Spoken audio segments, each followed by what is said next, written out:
Simple interest का formula क्या है और सिंपल इंटरेस्ट कैसे निकाला जाता है। तो यहाँ फर्स्ट ऑफ ऑल आप देख रहे हैं कि सिंपल इंटरेस्ट निकालने के लिए हमें करना है P into R into T upon 100।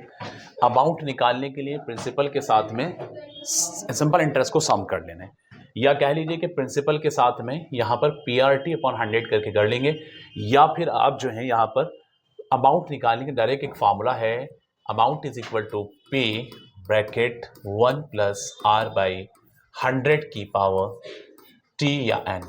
तो एक्चुअल में जो T यहाँ अंदर है ये यहाँ नहीं आएगा बल्कि यहाँ N या T की शक्ल में आएगा, ठीक है।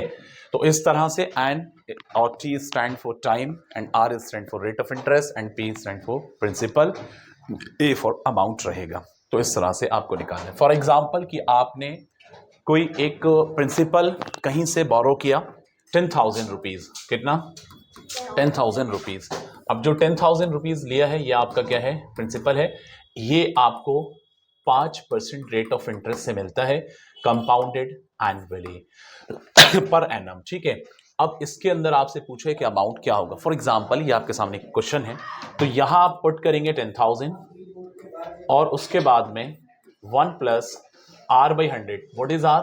R इज 5% अपॉन 100 और टाइम आपका रहा है ये 2 इयर्स के लिए आपको मिल रहा है।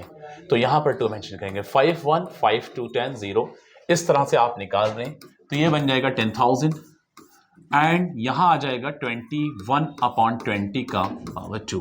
तो इस तरह से 10,000 इंटू 21 बाई 20 इंटू 21 बाई 20, इस तरह से आपका बनेगा 0 से 0 कैंसिल 250, ठीक है। और अगेन 250 से 25 बन जाए तो 25 इंटू 21 का स्क्वायर होता है बच्चों, ये होता है 441। कितना?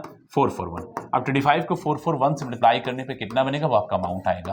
तो इस तरह कर लेते हैं 5 1 5 4 20 5 4 20 22, इसी तरह से 2 1 2 4 8 2 4 8 5 2 10 11।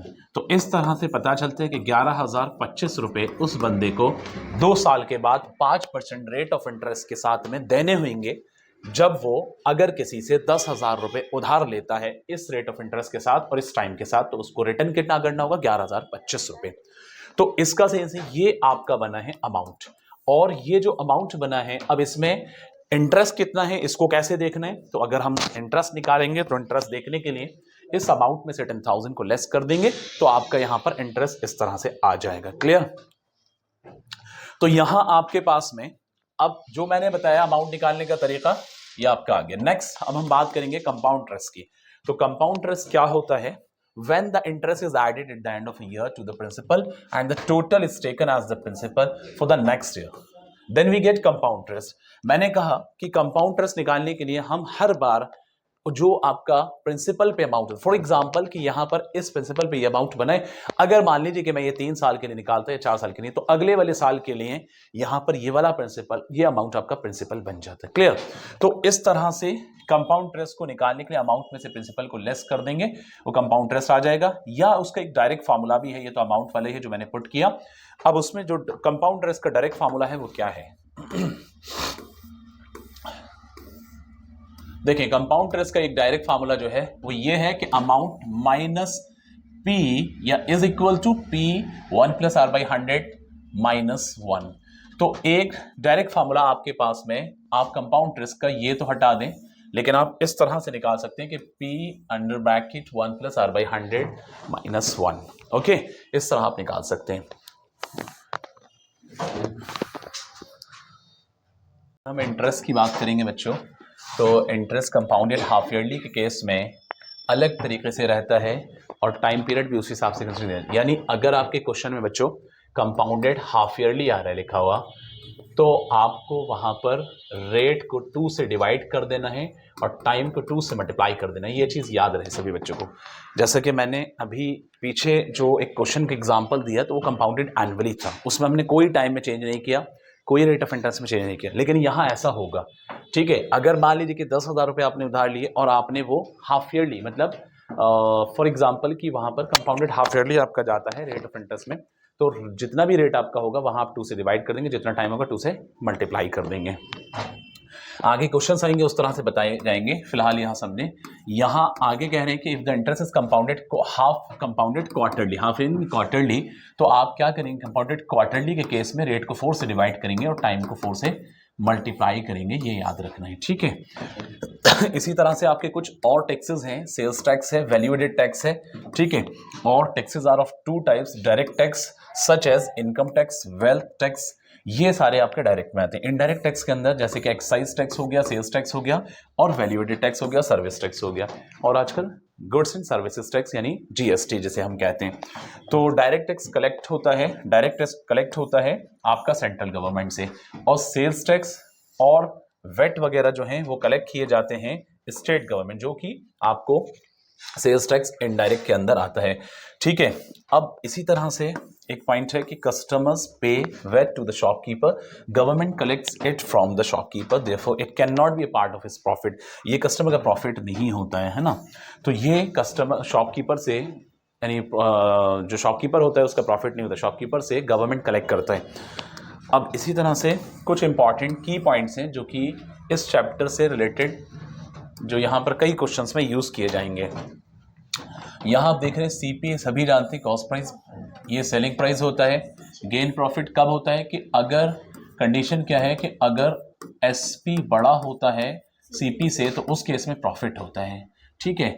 और लॉस के केस में क्या होगा, लॉस के केस में बच्चों आपको सीपी बड़ा हो जाएगा। If CP is greater than SP तो उस केस में आपको लॉस हो जाएगा, ठीक है। एमपी से मार्क प्राइस है, जीएसटी से गुड्स एंड सर्विसेज टैक्स है, वेट आप लोग जानते हैं 1 ईयर में, ये भी जानते हैं 12 मंथ्स, और 1 मंथ में 30 और 31 डेज जाएंगे। और इसके अलावा फोर्टनाइट की बात करेंगे तो फोर्टनाइट के अंदर 2 हफ्ते का पीरियड होता है, यानी 14 दिन का। एक हफ्ते में 7 दिन होते हैं, ये आप लोग जानते हैं।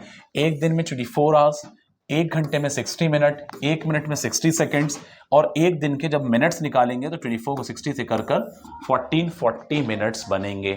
इसी तरह से एक दिन के जब हम सेकंड्स निकालेंगे तो 1440 मिनट्स थे, तो इसको 1 मिनट में 60 सेकंड होते हैं, जब इससे करेंगे तो 86,400 सेकंड्स आपके एक दिन के आएंगे।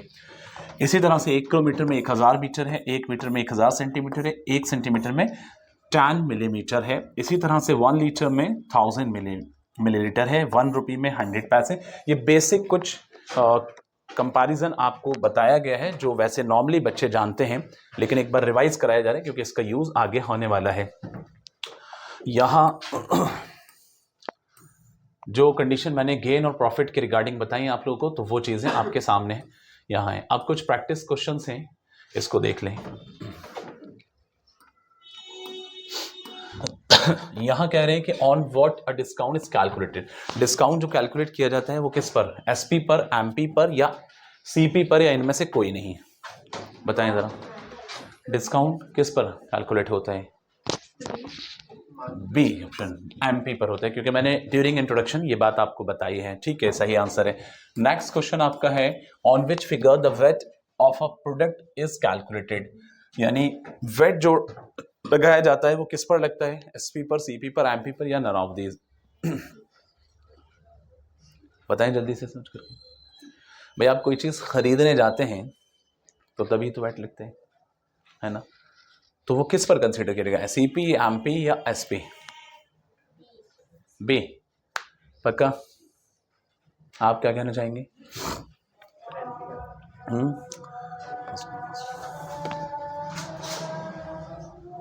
यहाँ जो वेट लगता है वो आपका एसपी पे लगता है। On which, next question, on which of the following percentage profit और profit loss is calculated, profit या प्रॉफिट लॉस किस पर कैलकुलेट किया जाता है। इसमें कह रहे हैं on which of the following percent profit या प्रॉफिट लॉस किस पर कैलकुलेट, सीएसपी, सीपी, एमपी, या नन ऑफ दीज। आपने देखा कि हर बार हम सीपी पे निकालते हैं, कि आपको याद होगा अगर मैं पी परसेंट निकाल रहा हूं तो उसको होता है पी अपॉन सीपी इंटू 100, ऐसे निकलता है, समझ रहे हैं, ये आपका है।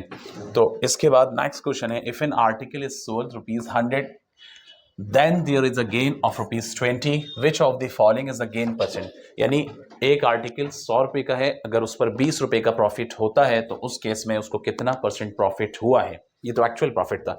तो मैंने एक डायरेक्ट फार्मूला भी बताया और बाकी जनरल तरीका है, आप लोग देख सकते हैं कि जो आपका गेन है वो 20 रुपीज़ 100 रुपीज़ के ऊपर है।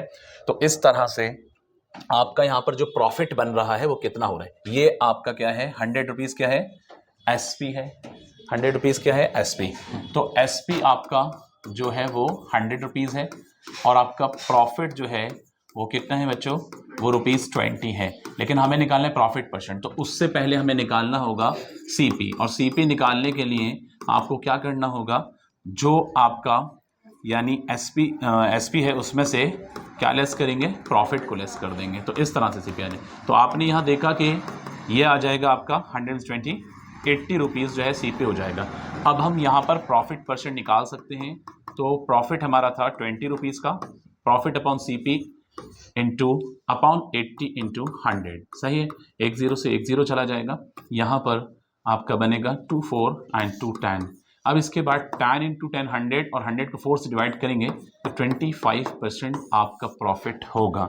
बात समझ में आ गई, your answer will be A. Clear. इसके बाद नेक्स्ट क्वेश्चन एक रहेगा, वर्थ रुपीज ए, एक बिल्डिंग की जो कॉस्ट है वो ए रुपीज है, is depreciated by 5% per annum. Depreciate का मतलब कि उसकी जो वैल्यू डिक्रीज होती है साल के हिसाब से, जो भी जैसे फॉर एग्जांपल आप नया मोबाइल लाते हैं, अब उसकी कॉस्ट इस वक्त 40,000 है, तो वो 10% के हिसाब से डेप्रिशिएट हो रहा है, तो अगले साल उसकी कॉस्ट जो है 10% घट जाएगी उसकी अकॉर्डिंगली। तो इस तरह से, क्योंकि वहाँ पर कहीं ना कहीं जो उसकी टूट फूट और जो पुराना हो रहा है उसके हिसाब से वो लेस होता है। तो यहाँ ए रुपीज बिल्डिंग की वर्थ है, डेप्रिशिएट हो रहा है 5% per annum, which of the following is true. तो जब भी डेप्रिसिएशन का केस होता है, आपने नॉर्मली एक फार्मूला पढ़ा है बच्चों कि a is equal to p bracket 1 plus r by 100 की पावर टी और एन, ऐसा कुछ होता है। लेकिन जब डेप्रिसिएशन का केस होता है तो उस केस में आप यहां पर प्लस ना करके माइनस कर देते हैं, बाकी आर और सारी चीजें सेम एज इट इज रहती है, लेकिन पर एनम का है तो साल एक ही है। तो यहां अगर देखेंगे ये प्लस वाली कंडीशन है, डेप्रिसिएशन में प्लस कभी भी नहीं आता, प्लस डेप्रिसिएशन में यहां पर सी ऑप्शन ये भी नहीं बनेगा, ये एक माइनस का है, ये एक माइनस का है, तो इन दोनों में से कौन सा माइनस बनेगा। तो ये सवाल बनते कि यहाँ वन अलग से है, तो वन अलग से जो आता है वो कंपाउंड इंटरेस्ट वाले फार्मूले में होता है, तो ये भी नहीं बनेगा, आपका ऑप्शन ए आ जाएगा। क्लियर है। अब बाकी कंटिन्यू कल करते हैं, आज के इतना ही काफी है। ये वीडियो